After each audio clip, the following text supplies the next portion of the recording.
Well, welcome to My Modern Myth. I'm Eric, and this is Adam. And today we are going to discuss a couple things. We're going to get into a little bit of what I'm doing with My Modern Myth, some ways it's moving forward, and we're also going to talk a bit about engagement, social media engagement, the comments. Are we getting married, Eric? I know. I should just let it at engagement and see who sticks around, who really cares about our relationship. I've had people say that we have chemistry, Adam. This show's about to get a whole lot more popular. I just tell you. Mm-hmm. Yes. My Modern Wedding.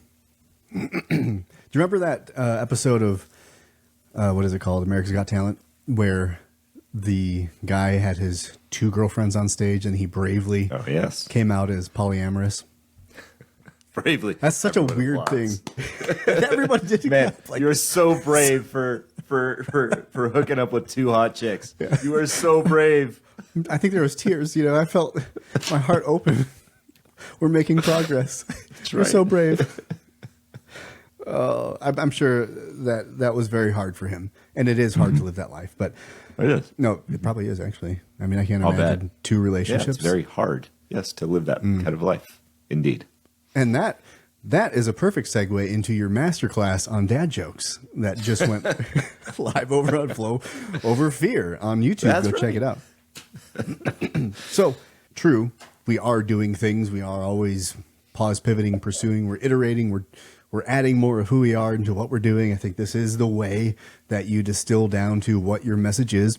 And you do have to start taking steps towards whatever it is, that vision of yours. And My Modern Myth is in year 2 of crafting, of iterating, as you always remind me, and I appreciate that reminder because it does feel like failure. Every time it doesn't catch on, every time you have your message and then you feel like you lose it because you're not sure what you're saying, and I thought that was it. It was just a fraction of it, and you mine something out of it, and you add that to the pot, and then you keep going, and then all of a sudden you start to get momentum, and that's kind of where I feel I'm at. And I wanted to talk a little bit about that. And that is webinars. I'm going to be launching my first one in, well, I don't know. I can't do the math. It's next week. So it'll be like the 15th of December. And I forget when this episode will air. But if you do hear it before the 15th, you can email me at ericdbeach@gmail.com and get in. Just give me your email address and I will send you the link. It's free. And there will be an ebook. That's one thing I want to say. Is that I have been crafting books. They're short, but they are companions to the future webinars I'm doing. I have a larger book in the works, but that's going to take time. But these ebooks are 15, 17, 20 pages, and they're easy reads, but they are dense in information. And if you come to the webinar, it's going to be a really great way for you to remember and apply until we get more programming, until we get more opportunities to meet and reinforce these through relationship with small groups. And, you know, the vision is grand, but this is a stepping stone. And I know that you agree with me in this, Adam, that's what it's about. It's not about this idea of, here's my idea, 2 months later, I'm making $1 million and I have 50,000 people coming to my conferences. It's about taking small steps. Yeah. That's absolutely right. Yeah. And, what is that first webinar about, Eric Beach? Well, it's this thing called life log lines. In My Modern Myth, I mean, the name kind of says it. Myths are stories. Our life is a story. My Modern Myth serves to help you realize that you are a storyteller, whether you know it or not. We're all writing a story with our lives. We're all being driven. The narrator inside of us is helping us craft that story. And so a life log line is a way to compress time or take a moment in time and really understand the story you're writing right in that moment. And when you bring that awareness around something, you can rewrite that story. You can understand where it comes from. You can understand where it needs to go, and you can understand why it's there. So this life logline course is really about what it is, how to define it, also bringing in some shadow work to that, because even the negative stories we tell ourselves end up being really exciting because they often sit atop something we're trying to protect ourselves from. It's an honorable pursuit. We're always trying to keep ourselves safe, but if we can look beneath that shadow, oftentimes we can find our truth. And I don't mean to say that everything gets better when you do that, but it's the first step. And then you take another step, and these things will evolve over time. And it's going to be a deep dive into that very thing. And I'm having it as my first course because it's foundationally what we need to do with My Modern Myth. As a storyteller, you have to know what story you're writing. And this plays into every bit of reactivity in our life because we'll get into it later.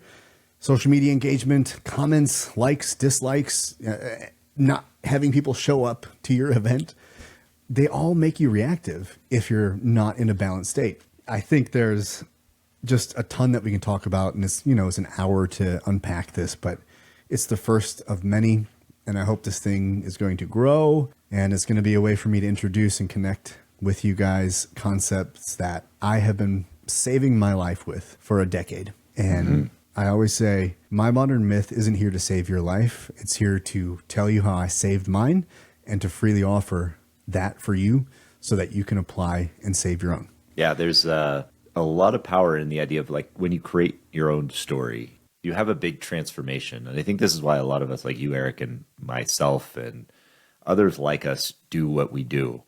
Even if we're speaking to a microphone in an empty room of people, the reason we do that is because we know and have experienced the power of that transformation and know how powerful it is from our personal experience. And we want deeply to share that with other people. We want other people to experience that in a world where everything is so fucking cynical.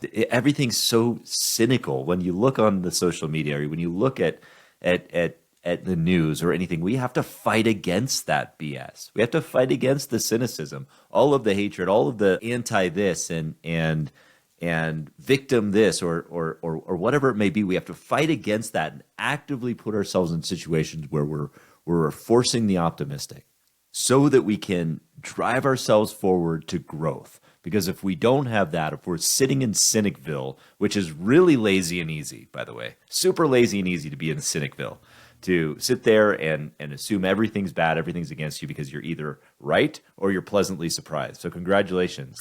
Lazy way to live. Yeah. Not a very fulfilling way to live either. But if you're willing to take a step out with courage and be an optimist and actually look out and work on growing, that's where people like Eric and what he's doing and helping people grow, that's where that power lies. And so just want to escape the world of Cynicville because that's everywhere. That's easy to find. I like that. And you just did an episode on your show about mastery. And I bring that up because the only way to develop optimism is through mastery. You can't be an optimist if you aren't stacking progress. And a point you made in your show is about the mastery being a fundamental thing, but it's not about becoming a master. It's really about developing the habits to get you on that path. And you can do a ton of work towards competency, like you said, in a very short period of time. It's not the 10,000 hours, which always drove me nuts when I'd hear that because I'm like, that's a lot of time. Yeah. And I think we conflate mastery and competency. Like you were talking before the show started, we were talking about that, how competency isn't mastery. It just means you understand that you can work your way through something. Yeah. Yeah, absolutely. Like take dad jokes, for example. I've built a pretty strong muscle for that so that I can bring it into conversation. Many people ask me, like, how do you do that? How do you do it so quickly? It's like a muscle that's been built. Now, you look at my history of telling dad jokes. It started in 2016, and I started with, one, and I did one a day. And I can calculate back how far that was. That was 3,000 days approximately, give or take a few days now at this point. But that's not 10,000 days. And I can tell you that every single one of those jokes didn't take an hour to create or to think of or whatever. And some of them I even stole because in my show I talk about the idea of dad jokes being royalty free. But and I'm not making money off of it anyway. But the idea that 10,000 hours is the way to get mastery, it's like, no, I've become a pun master. And I did that long before I ever hit 3,000. That's for sure. You can accelerate the idea of mastery. And my principle is, and I'm actually talking about this on my more recent podcast. I'm digging in a little bit further. When you can remove the obstacles to mastery, and typically the obstacles to mastery are our own limiting beliefs that are rooted in fear, are rooted in the root fears that we have. Those root fears really come down to three things: uncertainty, overwhelm, and self-doubt. If we're uncertain, we don't know where we're going, it's an obstacle, and we spend all of our time getting in our head about how we can't get there because we just don't know, and so we feel stuck. If we're overwhelmed, we spend all our time thinking of how much stuff is on us, so we burn out. If we doubt ourselves, well, we doubt ourselves and we don't feel like we're enough to do the thing. So those are obstacles. Those are the things that contribute to it taking 10,000 hours to get to where you want to go. If you can remove or rise above or overcome those obstacles, you can be unstoppable and accelerate the hell out of mastery and make it faster. What you're saying too is why people don't grow in anything, even in their emotional health. I was just having a conversation with someone about this idea. Oh, I was on a podcast, and we talked about this idea of if big pharma is the reason you can't grow in life, you can't accomplish anything, the FDA and GMOs, and if that's your enemy, you've made the enemy so big that there's no way you could. And so it's not the same, but 10,000 hours is pretty damn big to me. And it's going to stop a lot of people before they even start. And it becomes this almost, I don't want to say elitist attitude, but it makes the people who are already masters maintain that mastery and maintain specialness. In lawyers, this is the same thing as that magician energy of, I have secret knowledge. I have attained through whatever. You can't have this. So you can't even read this contract because you don't speak the language. Does it need to be this way? No, not really. The language we use from Latin and this, it doesn't need to be, but it's a secret language and you need me. You need me to do this.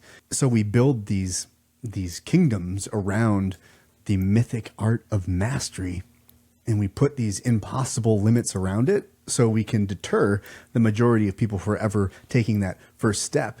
And it's not about the hours, it's not about the years it takes. It's about your consistent application of dedication to this thing, the step after step. This is the competency. You will gain competency way before mastery, but the mastery that you need to attain is consistency. That's the only mastery you need. If you become a master on piano or in whatever field you're a jujitsu master, fantastic. That's amazing.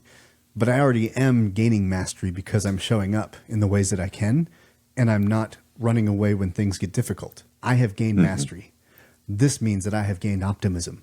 Because now when things throw me off, because I have this mastery stacking up, I have hope. I see it as not, I'm just never going to get there. These guys are too good and I can't compete. I'm too old. I'm too whatever. No, there are obstacles that can be leapt over. They can be circumvented. There are roadblocks, but a roadblock is something you can straddle and hop over. It's not a dead end. And that's that's what I mean when I say I'm an optimist. Am I still pessimistic? Yeah. Absolutely. I get really down on myself sometimes. But because I have developed mastery in my life through consistency, not through ability to wow the crowd. I mean, I think we all have areas that we can develop mastery in that way, like the traditional sense. But it's the core principle. It's the fundamentals. It always is. And until you find that sexy, you're always going to be a cynic. Yeah, 100%. And that's so it's so astute. The idea that the people who are reinforcing the idea of 10,000 hours, that they're kind of guarding mastery. It's so true. They're creating that moat around it so that they can feel special. There's this idea that and I got a lot of negative comments about my recent episode where I talked about a science-backed TED Talk that was done by the guy's name escapes me, but he talks about the idea that you can gain the competency that you need in 20 hours. And I just reinforce that because that was so valuable. I've done that many different times in my life with guitar, with piano, with dedicated effort for 20 hours. You can get to a level of competency that you can start to do that thing over and over again and repeat yourself. And if you want to choose to go to the level of mastery or expertville, you're welcome to. It's just going to take a lot more work after that. That's kind of like the difference between, where we talk about, you want to finish an Ironman? Yeah, anybody can finish an Ironman.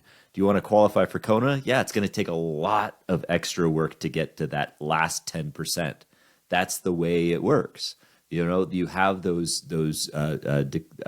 diminishing returns over time to get to the level of detail that you need to get to. But competency, man, if you can get to that level, that's great. It feels like that should be what we aim for. But we still are on this wave of we have to do the biggest, best. If we're not interested in becoming the world champion, your mindset's wrong. There's something weak about you. And that is how I got into Ironman, I think, to a degree. But the Ironman itself was already at mastery level. Yeah. Kona was a step above mastery. The ability to complete the Ironman was so epic. I didn't need to think about Kona, but then I did because, well, you're going to. And then I got on a show about it. So then I made myself even believe that that's what I wanted out of life. And that's a fallacy. And we have to be aware of our fallacies, but we have to have that freedom to ride loose and pivot, pause and be like, wait a minute, is this really good reasons? Because, man, if you become a master in anything and it's for a bad reason, you're going to be so much more miserable than you would ever been if you would have never pursued that in the first place, because you've imprisoned yourself in an arena in which you now feel like there's no exit. I think that's the beauty, or that's the interesting part about mastery, though, is because it's infinite. When no matter what level you get to, there's always a step above.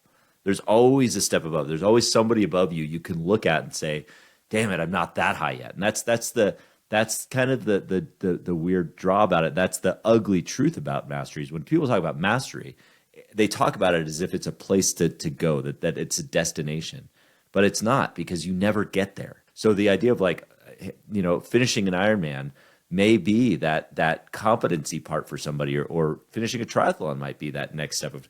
But the whole point is if somebody's going to say to you, hey, or if you say, I want to learn piano, and somebody says who's the best pianist in the world says to you, well, in order to do that, you're going to need to spend 10,000 hours doing this and lessons and 3 hours a day. You're going to be like, screw that. I'm not going to do it. But if you say, hey, here's an idea. It'll only take you 20 hours to get to a point of competency where you find out if it's something you want to continue to pursue or not. Yeah. That sends you down the path. And I'm telling you, this is the way that people who do develop mastery in a variety of skills, not just one thing, but a variety of things, that's how they start. They think about, I just want to get good enough first, and then I'll see if I want to continue down the path. That's it. That's it. I love it, because everything is like that. And I watch people burn out so fast on things, especially jiu-jitsu, high dropout rate. And that's when I realized that lesson is, if you don't give yourself a chance to like it or dislike it for the right reasons, you've done yourself a disservice. And so what you said there, that 20 hours, I mean, that's 20 classes. That could be almost half a year of training jiu-jitsu before you make a determination. And honestly, 6 months to a year is probably what you need to really understand if that sport, that combat sport, is for you. Maybe piano, you figure it out faster. I don't know. But that's it. You have to put yourself in a position to decide if this is for you. And when you set out on the path of mastery for 10,000 hours, it's going to feel like an insurmountable mountain. And you won't even, when I did the ultra marathon, I was like, oh, I want to do 100K. And then I hurt myself. And because I didn't train properly and I was injured and shouldn't have even done it, honestly, I put that sour taste in my mouth. So I didn't give myself a true chance to determine if this ultra running was or wasn't for me. I don't think it was, because endurance sport is not, I think, in general. So I'm not missing out there, but still the point remains, I didn't give myself a chance. Yeah, no, it's totally true. So yeah, webinars, good deal. Yeah. So I'm going to change the title of the show to Webinars and Mastery. Just a little 17-minute jaunt down the rabbit hole. But you got to stay loose. That's how it goes. There's a reason that we talked about that, and I hope that will interesting. Resonate with someone. When you mentioned that the 6 months to a year thing with the jiu-jitsu, and then I'm picturing okay, well, that maybe that's an hour a week, maybe, right? Like in a class a week. Yeah. So what does that come out to? Maybe 20 hours. In 6 months, about 24 hours or something like that, to really get that idea of oh, is this for me? Yeah. So yeah, I mean, I think there's it's science, people. It is. Here's also science. You go to, like you said, you go to one class in a week, 1 hour a week. Mm-hmm. You make it 20 weeks. That's 20 hours. Or you go to 3 in 1 week. You make it 3 hours and quit because you hurt yourself. That's right. Yes. This is something you could do 3 hours a week on piano. Yeah. Jiu-jitsu, when you're just starting out, no. Yeah. No, and that's an interesting thing. I mean, even with piano, I think that's a big problem for everything we do and this is something I talk about when I talk about one of those obstacles to our true potential, which one of those psychological obstacles is overwhelm. The problem with overwhelm is oftentimes we throw ourselves into overwhelm. It's not it's not necessarily the outside circumstances that do that. It's us, because we put ourselves at the capacity we have at every moment. So the things that are external, when they hit us, well, then we burn out.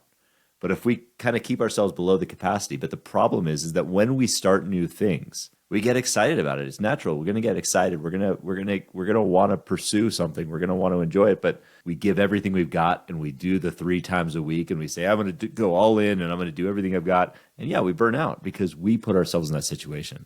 That's why we need to hold back. And part of discipline, the part of discipline we often miss, I think we all intuitively know the consistency part of discipline, but what we forget about is the slow down, scale back, leave capacity on the table. That's the part we miss about discipline, and that's the part about discipline that leads us to getting to that 20 hours of competency. And this is why we're talking about it. Competency leads to webinars for what I'm doing. And I've done webinars before. I've surged forward before. And I've done so without competency, with the illusion of competency, because competency in mental health is a thing too. You have enough balance where you feel like you can show up authentically. That's great. That's step 1. Step 2 is you have to develop something to share. You have to develop organization. I did not have competency in organization, and that's taken me 2 years to develop competency in organization. So no matter what you're doing, what I'm doing, I'm getting to a level of competency. And I've done this over the last 10 years. And my wife has watched me try and fail and try and fail and try and fail. And it stresses her out, you know. But as I do this, I come back healthier and stronger. Maybe I feel a little bit less. Maybe I take on a little bit less. So it's not such a fall because I've gained wisdom. And she's also helped me prevent myself from going into this and getting in over my head and putting that overwhelm in myself because I out jumped my competency and put myself in the fake it till you make it crowd, which I do not like because I can't. Then I become a salesman, and I'm not a salesman. And then eventually I'm hiding because I don't want you to know how much I don't know. So I can't be like, you know what? That's a good point. I'm gonna have to look into that, which is what I love to hear when people don't know. I don't do that because I've outshot my competency, and now I'm going to be found out for who I really am, and that's a hypocrite, and that's someone who doesn't know anything really, and I can't do that. So I had to stop. I had to stop all of it.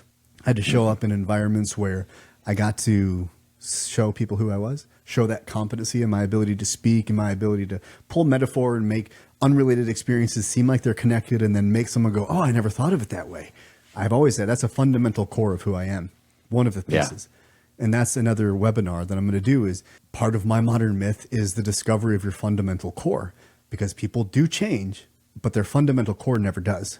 The change is you removing the concentric layers of filth that the world has put on your life, that religion has put on your life, that societal norms and taboos have put on your life, and sabotaging self-stories you've put on your life, and parts of your life you've hidden because the world didn't like it. Every time you get through a layer, you're closer to the fundamental core, but it's always been with you. Dad jokes and humor is part of your fundamental core. No matter where you go, that's who you are. That's what you bring. And if you're in environments, Adam, where you can't bring that, you're going to feel trapped. You're going to feel suffocated and overwhelmed because you're not allowed to act from your fundamental core.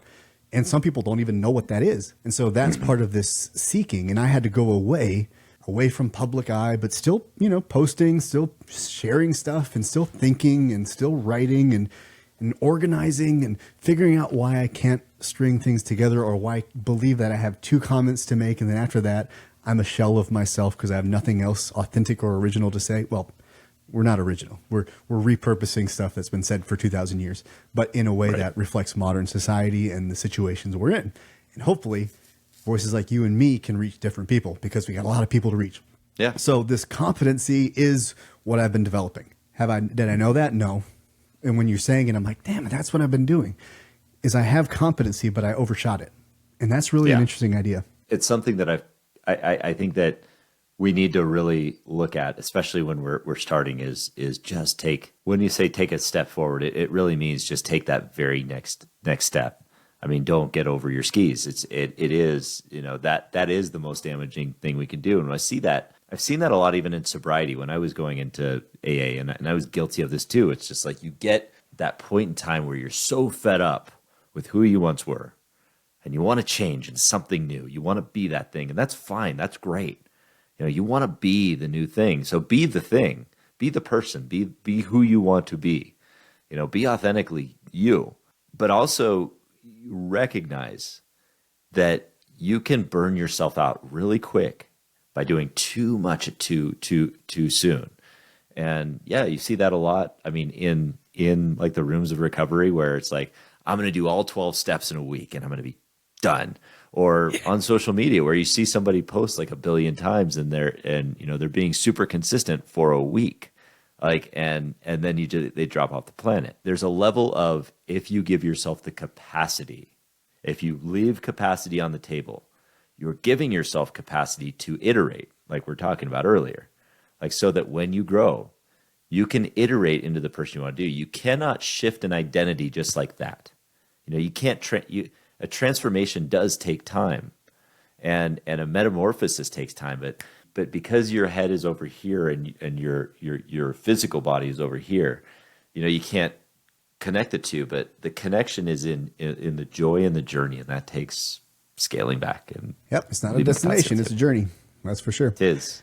And I had a friend message me today, and this is revolving around, allies versus peers. The allies are the ones who root for you and will challenge you, and the peers are the ones who just want to connect because we need to connect with people, and they're happy to commiserate and be like, yeah, man, you got screwed over there, even though they might even feel like you didn't get screwed over. They're not going to enter that conflict and not going to challenge you to grow because they don't want to grow either. But I have one of my allies, she messaged me. I messaged her and was shooting conversation about, business and whatnot. And this is really around the social media conversation of, I finally, get to a place where my competency is really increasing in that level of I'm ready to take a step. And I know how not to get over my skis, I think, as you said, where I'm not going to just tumble over and eat it. But I'm ready to take the step and start to build that momentum. And she was reflecting to me how I can see how brilliant you are, but you're not there yet. You're growing into your shoes. And the way she said it was in this loving way where I'm capable of doing things, but the grandness of what we can do, that mastery, we're still growing into. And so I like that analogy of you're still filling in your shoes. You're still growing into who you are. And that's absolutely true because I'm going to do that my whole life. I'm never going to fully fit my shoes, but I'm going to be taking steps the entire time. I have been. It's just now I'm ready to go and step in front of people and open my heart and share what I know and learn from them as they learn from me and try and create the thing that I needed that I'm not finding in the world currently. And I think that's where people like you and me might be called, is because we're not finding a place that meets what we need. And therefore, if we can create it, there's going to be a bunch of people that need what we needed too, that can't find it. And man, that seeking is so challenging because social media, I'm putting out my stuff and I was doing good interaction. And all of a sudden I'm down to 20 views on a reel that I spent time creating. I'm down to no likes, no engagement whatsoever. And I'm like, this was the moment. I finally figured out my message. I finally figured out how to convey it to a degree of competency that I'm proud of. And everyone left. Not everyone, but that's the feeling. That's the story that you tell. Yeah. There's algorithm. There's so many reasons for that. But there's also the reality of, I have 1,600 followers or something like that on Instagram. They've been following me for 6 years. When I was a triathlete, when I was a weightlifter, some follow me because I was doing jujitsu stuff. Right. I'm going to lose a lot of people because they're not here for my modern myth. So if they're tuning out, that makes sense to me. It's readying my social media platform because I don't want people who don't want to be there, so they can send me nasty messages, so they can tell me I'm stupid for my belief because they're just protecting themselves from my message might being true to them, and maybe they need it more than anyone because I'm making them reactive. And the truest sign of the fact that we have more work to do is because we get reactive. I get depressed, I get angry because of something someone else did or said, especially when it's written and I'll never meet this person face to face. That's a beautiful indicator that I have work to do. That's where I'm at, is realizing, man, it's part of the process, but it's still painful because one of my core wounds, I don't know about your stuff, but one of mine is when I feel unheard or misunderstood. That makes me feel like the little boy again because I just want to share from a pure place in a way that people can understand and disagree with, but understand at least that I'm not some idiot, worthless human being that shouldn't even be speaking. You don't have to agree, but I just want to convey and not be misunderstood. And I don't have control of that. So that means that I have more ownership and more work to do. Yeah. That's the tragedy of social media in general is that it magnifies the emotion around communication. It magnifies the feeling of hurt of not being heard. Cause I could totally relate to that. The idea that you have something important to say and it's just wildly ignored.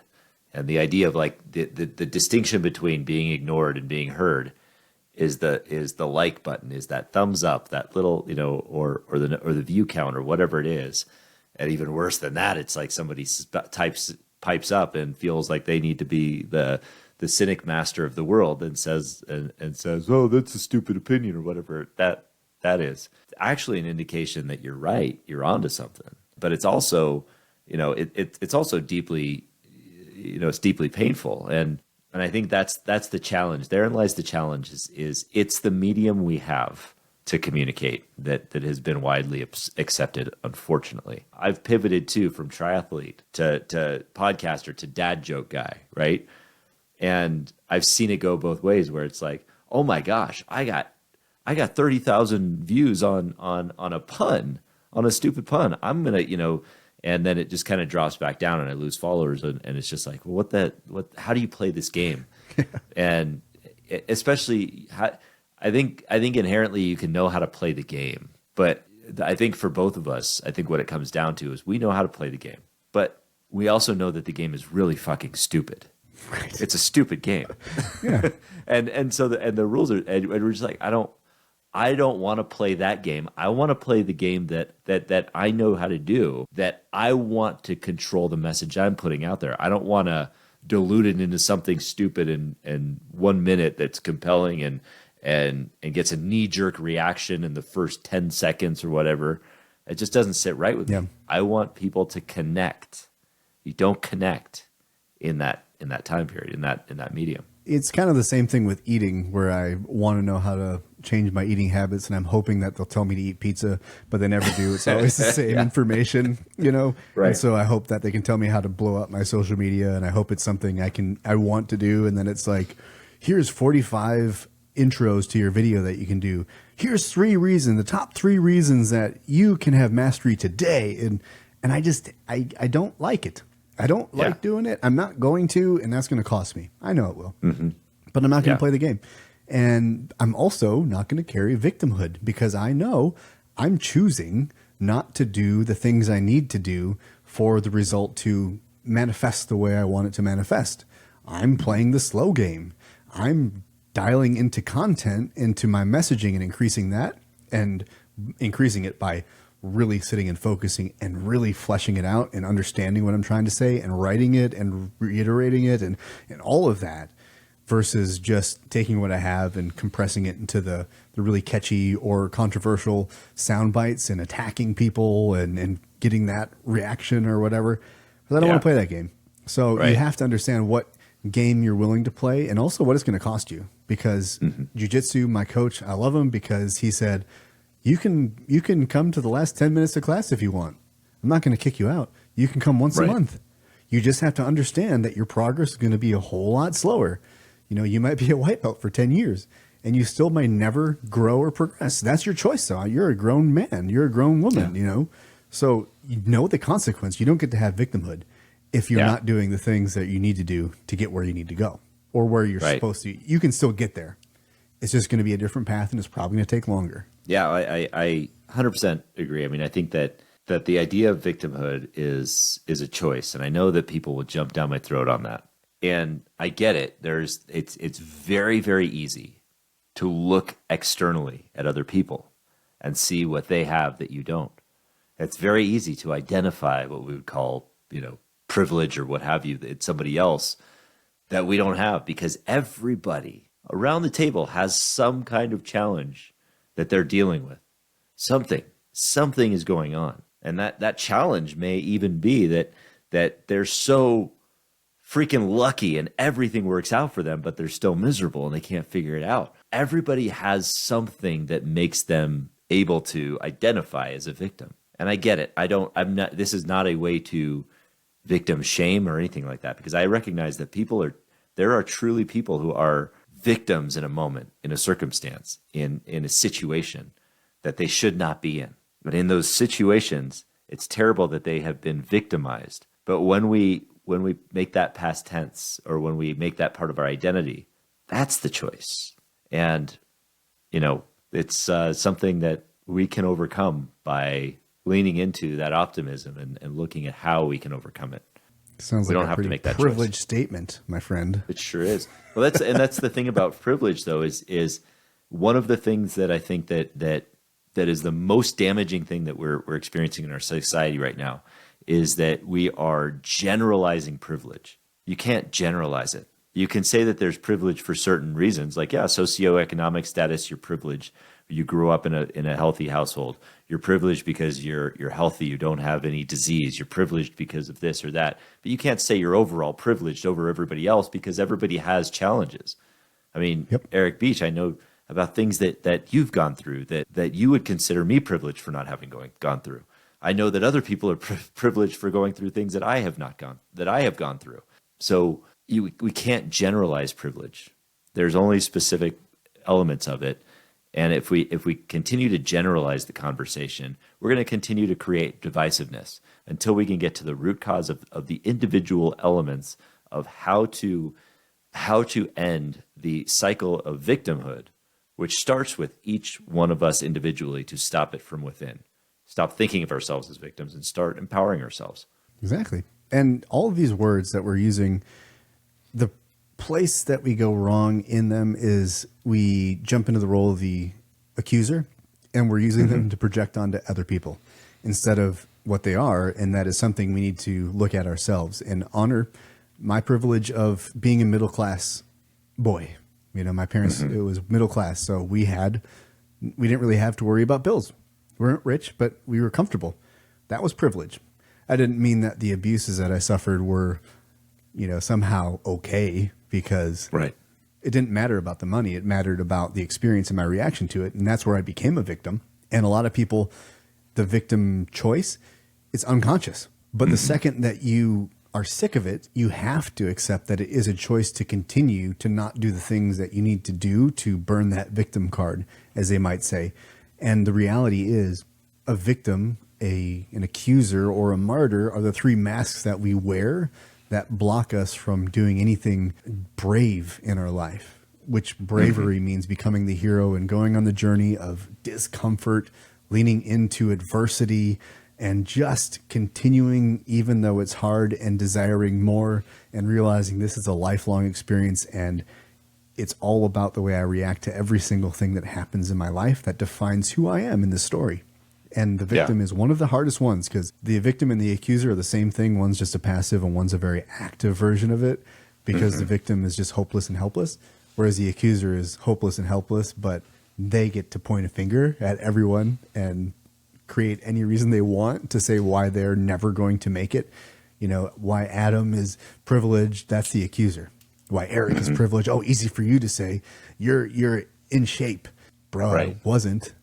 And it's been really hard, years and years, to figure this out, to finally get in a place where my body feels good. It's in pain, and it's not perfect. I still got some knee stuff, neck stuff, low back stuff, but I'm working on it. And I'm not letting it stop me, but I'm also not letting my mind take me to places where I overjump my body's competency, and then I really hurt myself. Right. There's wisdom in that, and it sometimes sucks, but that is no privilege, except for the fact that I realize I'm not paralyzed. I have all of my limbs. I feel such privilege, and it's such an honor that I have this body that works, that allows me to do things. So I take that and let it humble me and let me have gratitude. The point of privilege is to have self-gratitude, not to shame yourself because you've got it too good to have a voice. Oh, well, when you lose all your money, Adam, when you're unemployed and you've been homeless for 3 years, then I'll listen to your message. Is that what we want? Right.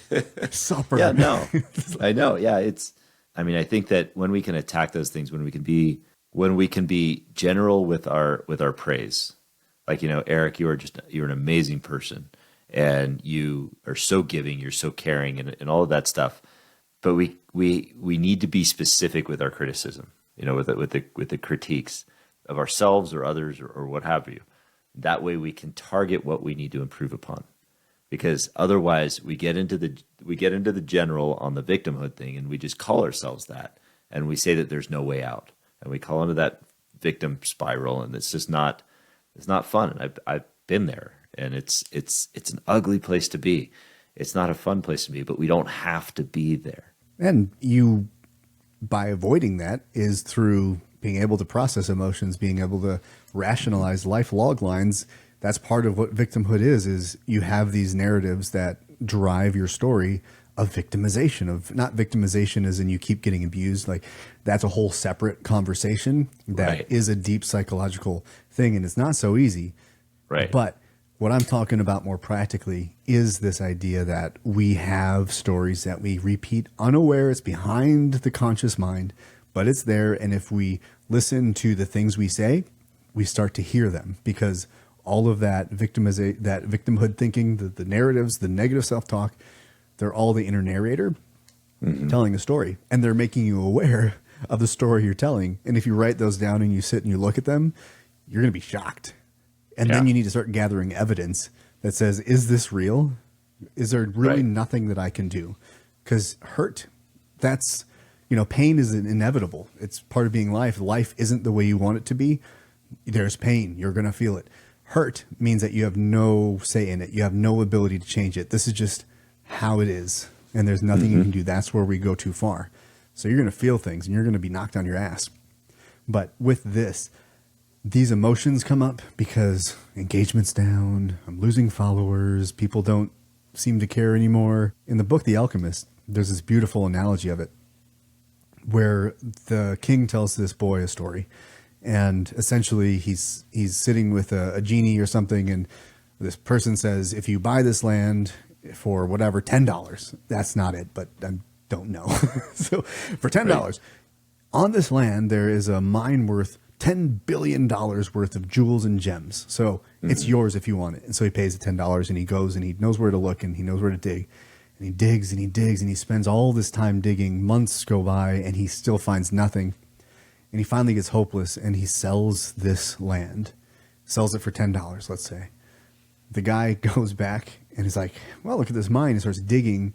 The third axe pick, he reveals a gem.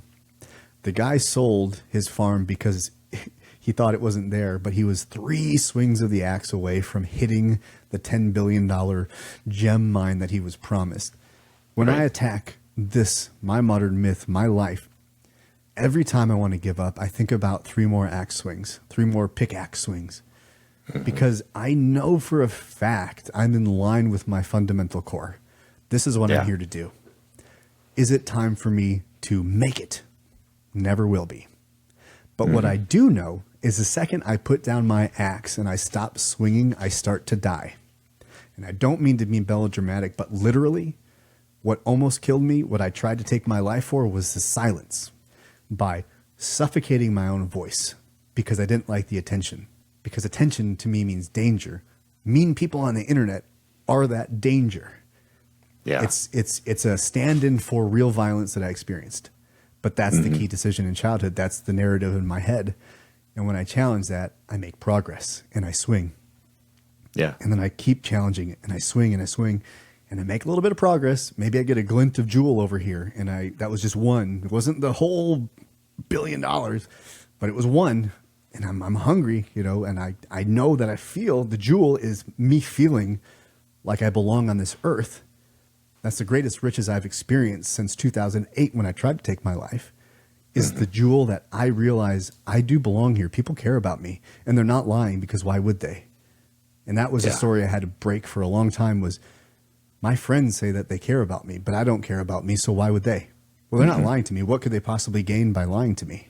And then I chase those compliments. Then I realize you can't chase those compliments, but you need to use them as fuel to swing that axe again, to keep showing up and figuring out who you are. And the more you get close to that fundamental core, the easier it gets. And the more that pendulum between light and dark and active and passive swinging starts to slow down, and then Yeah. it's little bits of movement left and right. And it's a lot easier to not get reactive when you've calmed to that place of just a slight sway. And then you can swing because you're swinging easy. You know what you're doing. You know where to swing. It's not becoming a master jiu-jitsu practitioner. It's not mastering the drums and joining a band. It's not all of these things in the periphery that do funnel into, me wanting to be a doctor. No. But I'm going to educate myself. I'm going to engage in jiu-jitsu. I'm going to engage in music, but it's just going to be for my own betterment because mind, body writes my story, and I'm challenging them all. But this right here, between you and me, Adam, between the webinars, between the writing, the books, my modern myth, my philosophy, that's my little sway. Yeah. And as long as I'm right here and nobody's listening, I'm still swaying because I'm still engaging in what I fundamentally am here to do. And maybe someday those jewels of people who hear what I have to say and they're moved by it and they continue to be will find me. And at that moment, I'll sit back, I'll smile, and then I'm going to keep swinging. Because there's no reason to stop. There's no destination. This is the journey. Amen, brother. Well, I guess on that note, maybe I'm going to wrap this one up, and because I don't know if I can find a. Here we go. Pens. Who made them? This Bic. is Bic. Yeah. Oh, Bic is well here too. Man, it's amazing we have Bic both in Wisconsin and Denver. I know. It's It's like incredible. we're connected by pen. Yeah. Pen friends. Pen friends. Pen friends. Hey, Adam, do you want to join the Pen 15 Club? Well, how do you do that, Eric? Can I join? Okay. I'd love to join. Yeah. How do you do that? I can't do it, but you have to write it on your hand. On my hand. Okay. Yep. Pen. I can't believe okay. we're brothers forever. Yeah, pen, Pen, then and then one. what do I write after pen? One, Pen? 1 5. 1 5. Make that 5 curvy. Just it's weird, but I know. Curvy? Yeah, Okay, a little so bit not curvy, like not so rigid. no big Not edges. s- Okay. Not stiff. Hey. Got him.